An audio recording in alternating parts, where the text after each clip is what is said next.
Welcome back, video 2. This is Don't Stop Believing in You and Revitalizing Your Goals.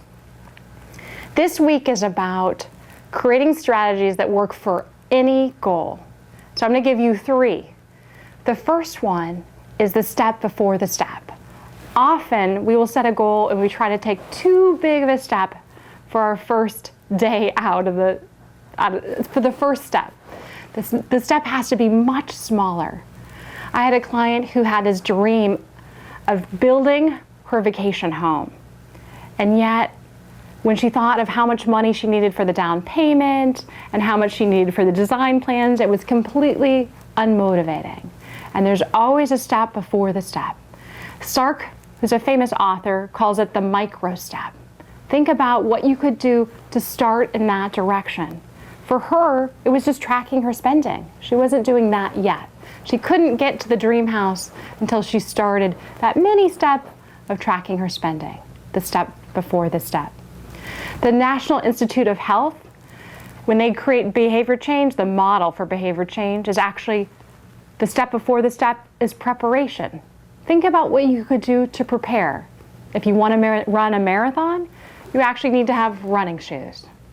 That's the step before the step, the micro step. So ask yourself, what can I do before this goal, before this step? There's always one. The second strategy is failure is part of the path.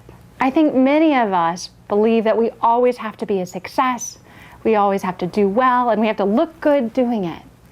But the truth is, we have to fail to learn. We have to fail along the way to be a success. I was recently at the Walt Disney Family Museum, and I was shocked to find out that Walt felt like he was a huge failure several times in his life. I had no idea of this because we think of how much he created in one lifetime. His legacy lives on and will live on for future generations. But he failed when he came out to Hollywood because he wasn't able to find a job that wasn't in animation. And for months, he felt like a failure. His strategy was to go back to what he knew he was good at. His second time in failing, he lost his primary character. Have any of you ever heard of Oswald? No. But he had sold the rights to a company that would produce this animation cartoon throughout the country, and they took it from him. He felt like a huge failure because he had to start over. His success was knowing that he had enough creativity to come up with a new character, which we all know is Mickey Mouse, was even more successful. So think of employing your creativity when you feel like you failed. The third time he felt like a big failure was after World War II. He had lost all of his artists. Before the war, there had been a huge artist strike, and he had no one to create animation for him. He did not know how to rebuild. And what he did is he got inspiration from his brother, and they just hired one artist at a time. His brother said, all we need is one to start. And that's what I hope for you. So when you feel like you're a failure, know that this is part of the path and part of the learning. And sometimes the more we fail, the bigger a success we are. The third strategy here is make sure you know how to recover.